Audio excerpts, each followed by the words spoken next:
پیارے دوستو، امام شافعی کے زمانے میں ایک خلیفہ نے اپنی بیوی کو عجیب طریقے سے طلاق دے دی اور یہ طلاق بعد ازاں فقہ کا بہت بڑا مسئلہ بن گئی۔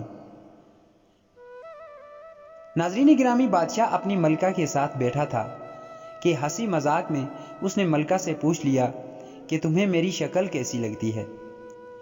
ملکہ، جو بادشاہ کی عزیز ترین بیگم تھی، وہ مذاق کے موڈ میں بولی، مجھے آپ تو شکل سے جہنمی لگتے ہیں۔ یہ فقرہ بادشاہ کو انتہائی ناگوار گزرا اور بادشاہ غصے میں آ گیا اور کہنے لگا کہ میں اگر جہنمی ہوں تو تمہیں 3 طلاقیں دیتا ہوں۔ ملکہ نے یہ سنا تو اس نے رونا پیٹنا شروع کر دیا۔ بادشاہ کو بھی کچھ دیر بعد اپنی غلطی کا احساس ہو گیا۔ اگلے دن بادشاہ سلامت نے ملک کے تمام علماء، مفتی صاحبان اور اماموں کو دربار میں بلا لیا اور ان سے پوچھا کہ کیا اس طریقے سے میری طلاق ہو چکی ہے؟ سب کا باری باری یہی کہنا تھا کہ ہاں، آپ کی طلاق ہو چکی ہے۔ اور شریعت کی روشنی میں ملکہ عالیہ آپ کی زوجہ نہیں رہی، لیکن اس محفل میں ایک بوڑھے مفتی بھی موجود تھے اور وہ ایک طرف ہو کر بالکل خاموش بیٹھے رہے۔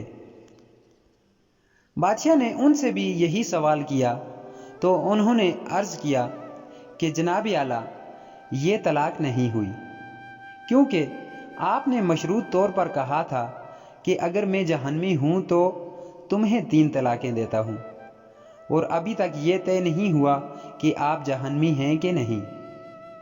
آپ کو اگر کوئی شخص جنتی ہونے کی گارنٹی دے دے تو آپ کی یہ طلاق نہیں ہوگی۔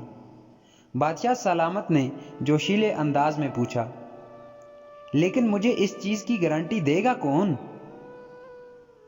سب علماء کرام نے اس سوال کے جواب پر اپنے سر جھکا لیے کہ دنیا میں کون شخص جنتی ہے اور کون جہنمی، اس کی کوئی گارنٹی نہیں دے سکتا۔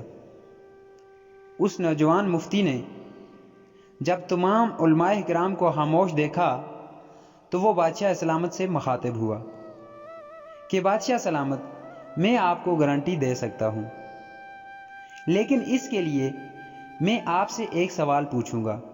اگر آپ کا جواب ہاں ہوا تو میں آپ کو جنتی ہونے کا سرٹیفکیٹ دے دوں گا۔ بادشاہ نے کہا، ہاں پوچھو۔ تو مفتی نے پوچھا، کیا آپ کی زندگی میں کبھی کوئی ایسا موقع آیا تھا کہ آپ گناہ پر قادر تھے لیکن آپ نے صرف اللہ تعالیٰ کے خوف سے وہ گناہ چھوڑ دیا تھا؟ تو بادشاہ نے سر اٹھایا اور کہا، ہاں، ایک بار ایسا ضرور ہوا تھا کہ میں اپنی خوابگاہ میں داخل ہوا تھا اور وہاں ایک نوکرانی صفائی کر رہی تھی۔ وہ لڑکی انتہائی خوبصورت تھی۔ میں بھٹک گیا۔ میں نے دروازہ اندر سے بند کر لیا۔ میں غلط نیت سے اس لڑکی کی طرف بڑھا تو اس نے رونا شروع کر دیا اور وہ چلا کر بولی، اے بادشاہ، اللہ سے ڈرو، وہ تم سے زیادہ طاقتور ہے۔ میں نے جب یہ سنا تو میرے اوپر اللہ تعالیٰ کا خوف طاری ہو گیا۔ میں اگرچہ بادشاہ تھا، وہ لڑکی میرے کمرے میں تھی۔ میں نے دروازے کو اندر سے کنڈی بھی لگائی ہوئی تھی اور اس وقت دنیا کی کوئی طاقت مجھے برائی سے نہیں روک سکتی تھی، لیکن میں نے صرف اللہ کے خوف سے دروازہ کھول دیا اور اس لڑکی کو جانے دیا۔ یہ سب سن کر وہ نوجوان مفتی مسکرایا اور اس نے قرآن پاک کی سورہ نازعات کی آیت نمبر 40 اور 41 تلاوت فرمائی۔ ترجمہ: جو اپنے رب کے سامنے کھڑے ہونے سے ڈر گیا اور اس نے اپنے نفس کو خواہشات میں پڑنے سے بچا لیا تو ایسے شخص کا ٹھکانہ جنت ہوگی۔ اس کے بعد مفتی نے بادشاہ سلامت سے کہا کہ میں آپ کو گارنٹی دیتا ہوں کہ آپ جنتی بھی ہیں اور آپ کی طلاق بھی نہیں ہوئی۔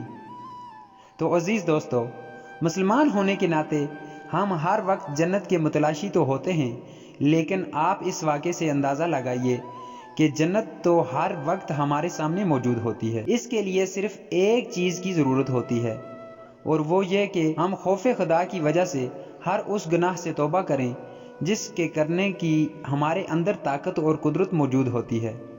اللہ تعالیٰ ہمیں اپنے خوف میں مبتلا رکھے اور ہر قسم کے گناہ سے ہمیشہ بچائے رکھے، آمین۔ پیارے دوستو، اسی طرح کی مزید ویڈیوز دیکھنے کے لیے ہمارے اس چینل کو سبسکرائب ضرور کر دیجیے گا۔ اگر سانسیں تھمی رہیں تو ملتے ہیں ایک اور ویڈیو کے ساتھ، تب تک کے لیے میرا اور آپ سب کا اللہ نگہبان۔